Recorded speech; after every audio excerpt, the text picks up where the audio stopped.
Before I begin, I would like to say that although I may have some modest experience along the lines of what I will discuss, I am no authority and would not claim to be. In fact, I sometimes wonder why I dare to do this. All I know I have been given and have learned, and I am simply placing some of what I've learned in words that are reinforcing and beneficial for me, and hopefully meaningful and useful to whoever happens to visit here. Okay, now let's begin. We all realize that we are not the roles we play, the hats we wear, the titles we have or may have had. We are not our gender, our ethnicity, nor the religion we follow or claim we do. But truth be told, we all so closely identify with our human forms, which are largely a composite of the four chemical elements of oxygen, carbon, hydrogen, and nitrogen.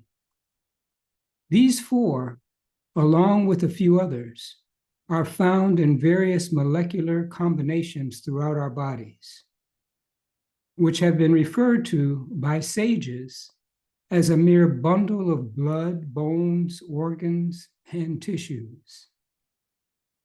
And since it is largely comprised of water, it has also been referred to as a water bubble. As you can see here, some of our organs have as much as 75, 79, 83, and 85% water. What a trip. This clearly tells us that drinking pure, unpolluted water, and plenty of it, is very important. We are clearly not our bodies, nor are we our minds, which, like these bodies, is also a composite. It is said that our minds are like a house with a family of four: our thoughts and memories, our limited worldly wise intelligence, our ego, and most important of all, our largely unconscious, yet ultimately overriding pure intelligence that can be reflected onto and into our minds from the Spirit of God within us, which is our soul, our spirit, our consciousness, or in Eastern faith expressions, the Atma. Yep, the mind is a bundle of everything known, felt, remembered, and desired, both consciously and unconsciously. It has no physical form, and yet it is shaped by whatever we see, hear, smell, taste, and touch. In short, by the kaleidoscope of impressions received from our five senses. And then, based on the quality of our thinking, our limited intelligence, and all of our wants and wishes, we assign meaning, weight, and value. And while an all too common characteristic of self-conscious humankind is that we allow our minds to flicker and flutter from thought to thought and move in all manner of good and not so good directions, it is truly the only instrument we have that can control and properly direct the mind and release us from those fleeting thrills that so often lead to spills and bring grief, anxiety, fear, and other agitations. Every experience, good, bad, and otherwise, is a reflection of our own projection and a creation of our own mind. Another troublesome element of the mind is our ego, which all too often causes us to misread, misperceive, to weigh and measure, compare, and compete. And yet, when all is said and done, the ego is a pretentious monarch with no clothes that deceives us into getting stuck in the relentless conviction that we have a unique self that is distinct and separate from others. It certainly isn't easy, but as Eckhart Tolle has said, the moment we become truly aware of this misleading ego, it is, strictly speaking, no longer the ego, but just an old, highly conditioned pattern of the mind. Ego, he said, implies unawareness, and awareness and ego cannot coexist. That is, once we achieve conscious awareness of our true self, our higher self, who we really are, and learn to identify ourselves with our soul, we are no longer dominated or governed by memories, untoward thoughts and desires, and the limited intelligence that is based on our knowledge and experiences of this phenomenal world of given names and temporary thoughts. Yeah, the mind is quite a trip. And when it is tamed, untethered, and beyond our control, which it most often is, it can also take us on a trip that may not be in our personal best interests.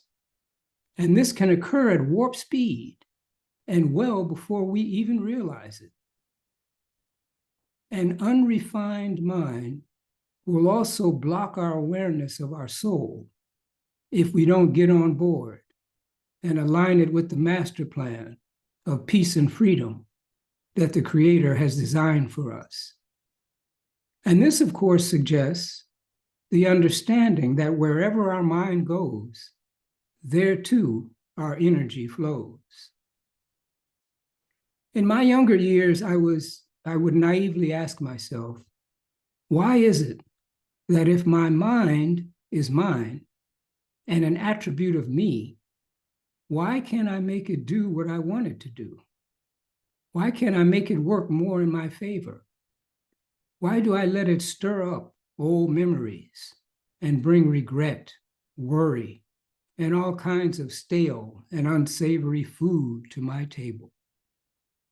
Why do I allow my arrogant ego, which always directs me outwards and dims the light of my soul, to inhibit my very being and the realization of who I can be and truly am?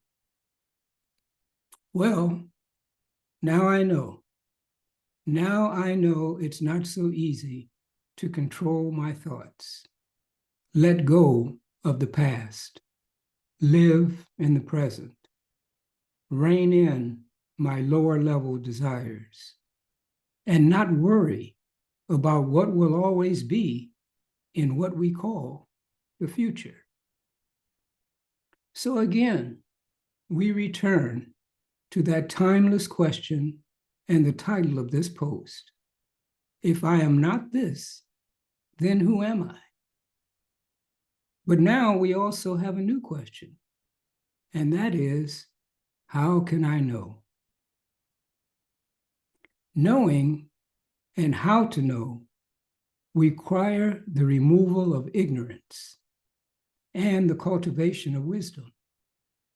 It is the goal of self-inquiry and of all religious and spiritual practices. And so, apart from a few tidbits in earlier posts, I can only begin to offer something small along these lines, and which of course can be found in so many other places. But I will offer this. All rivers flow with the same H2O and empty into the self-same sea of the one divine. One's emphasis may be on the path or the river of service or on the river of devotion. or on the stream of highest wisdom.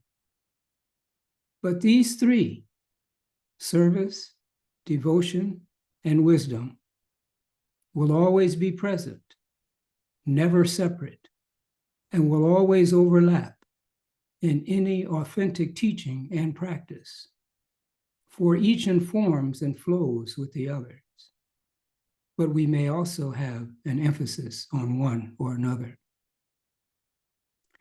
Now, before I bring an end to these thoughts, there is one practice I will share that I first came across in the early to mid 1970s, which is based on the teachings of the inimitable 8th century philosopher of non-dualism, Adi Shankaracharya.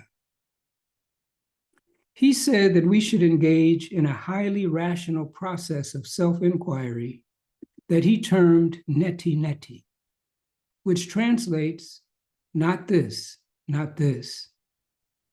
Its meaning is simple, but its achievement not so easy. If, or whenever we get serious about the effort of identifying with or seeking to experience and realize our true self, we can ask ourselves, if this material thing, this temporary objective thing, this thing I want and wish for, this impression that arrives through my senses, this emotional attachment is something of value and is good for me. Will it help others? Will it make me a better person? Make me more content and more compassionate? Or not? Will it keep the robbers of my peace, anger, hatred, greed, jealousy, and their posse of crooks away from my space? Is it lasting? Will it lead me in the direction of my soul, into the divine that is within me? Asking these questions, and then more critically following through, can provide enormous insight, great comfort, and steady spiritual progress. Using this one, along with any other process of mind management that appeals to you, such as affirmations, mantras, or prayers, all basically the same as long as the heart is in it, and practicing some good forms of mindfulness and meditation, we should try to convince ourselves and gradually accept who we truly are. We should get to work on helping the past or keeping the past in the past, helping others when we can, bringing harm to no one, and not letting people we don't respect linger in our mind and trouble us. Not easy, but rest assured that if we are serious, determined, and confident, even a little consistent effort over time can bring felt results and lighten our loads. This is the thermodynamics and spiritual science that underlies all of this. Now, if you decide to do something with all these words, fine. If not, also fine. And even better if you simply go deeper into whatever practice you may already be engaged in. Any endeavors along these lines will be energy well directed and well spent. And yet, such self-inquiry and practice should never be a battle, a competition, or something that will arouse anxiety, guilt, or self-doubt. Armed with its long-standing ego-driven ways and habits, the power of the mind can never be taken lightly. But it can be tamed and become your friend if you work with it Satya Sai Baba says it is like a key you place in a lock. If you turn it one way, the door will lock. But if you turn it the other way, it will open, and you can enter the celestial locations that await you inside. I've often been in a hurry, but I've learned that this cannot be hurried. We simply have to engage in positive and gentle, quiet effort that will resonate for us and enhance our confidence in the essential and ultimate truth of who we truly are, and hope for some grace to help us along. There's so much more, and I've only touched the surface and provided a wide open framework. But Prudence just tapped me on my forehead and told me it's time to stop and go sit still. And so I'll thank you again for listening and hope you have a good trip. Thanks. See you next time.